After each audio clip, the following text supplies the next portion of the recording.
ખેડૂત ભાઈઓ વરસાદની રાહમાં છે. વરસાદ બરાબર હમણાં થતો નથી. ઊભા પાકો મૂંઝાઈ રહ્યા છે. ત્યારે હવે વરસાદી વાહન અંગે જોઈએ તો તારીખ 20 સુધીમાં હળવા ભારે વરસાદી ઝાપટા રાજ્યના ભાગોમાં આવવાની શક્યતા રહેશે. જ્યાં સુધી વીજળી ન થાય ત્યાં સુધી સારો વરસાદ થાય નહીં. વીજળી વરસાદનો માર્ગ બતાવે છે. વીજળી વિનાના મેઘો સારી રીતે વરસતા નથી. અષાઢ સુદ બીજે કંઈ વીજળીના વાવડ નથી. અષાઢ સુદ પાંચમે હવે જોવું રહ્યું. અષાઢ સુદ પાંચમે વીજળી ના થાય તો પછી અષાઢ સુદ નોમે જોવું રહ્યું. પરંતુ તે પૂર્વે જોવા જઈએ તો તારીખ 21ની આસપાસની બંગાળના ઉપસાગરનું વહનના કારણે, અરબ સાગરના વહનને કારણે આપણે પશ્ચિમ વિક્ષોભ તો એક પછી આવે જ કરશે. જેના કારણે 21થી 25માં રાજ્યના ભાગોમાં વરસાદ થવાની શક્યતા રહેશે. જેમાં લગભગ મહીસાગરના ભાગો, વડોદરાના ભાગોમાં કેટલાક ભાગોમાં ભારે વરસાદ થવાની શક્યતા રહેશે. આ ઉપરાંત અમદાવાદના ભાગોમાં પણ ભારે વરસાદ થવાની શક્યતા રહેશે.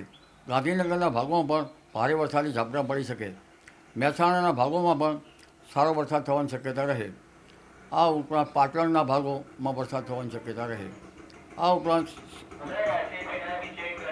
સાબરકાંઠા અને અરવલ્લીના ભાગોમાં પણ વરસાદી ઝાપટા પડવાની શક્યતા રહે. કોઈ ભાગમાં ભારે વરસાદ થવાની શક્યતા રહે. કચ્છના ભાગોમાં પણ ભારે વરસાદ થવાની શક્યતા રહે કેટલાક ભાગોમાં. અને ઉત્તર સૌરાષ્ટ્રના ભાગોમાં પણ સારો વરસાદ થવાની શક્યતા રહે. આ ઉપરાંત પશ્ચિમ સૌરાષ્ટ્રના ભાગોમાં, દ્વારકાના ભાગોમાં વધુ વરસાદ થવાની શક્યતા રહે. પોરબંદરના ભાગોમાં વધુ વરસાદ પડી શકે. અને જામનગરના ભાગોમાં પણ હળવા ભારે વરસાદી ઝાપટા પડવાની શક્યતા રહે. આ ભાગો ઓછા વરસાદના કારણે અછત સામે આ ભાગો ઝઝૂમી રહ્યા હોય તેવું જણાશે. એટલે હાલારના ભાગોમાં પણ વરસાદ થવાની શક્યતા રહેશે. ગોહિલવાડના ભાગોમાં તો સારો વરસાદ થવાની શક્યતા રહેશે. આ ઉપરાંત તારીખ 30 જુલાઈ સુધીમાં દક્ષિણ ગુજરાતના ભાગોમાં ભારેથી અતિભારે વરસાદ થવાની શક્યતા રહે. મુંબઈથી ઉપરના ભાગોમાં ભારેથી અતિભારે વરસાદ થવાની શક્યતા રહે. એટલે આગામી તારીખ 21થી 30 જુલાઈમાં વરસાદી વાહન આવી રહ્યું છે. કદાચ વચ્ચે કંઈક વરસાદી વાહન ઘટી શકે, પરંતુ આ વરસાદી વાહન જબરું હોય એવું દેખાશે. આ આગાહી અમે જે માની તેના માટે કરી રહ્યા છીએ. આ આગાહીથી અમે દાવાદુઓથી પર છીએ. અને આ આગાહી જેને માનવી હોય કે માને. કૃષિ માટે સારું ગણાતું નથી.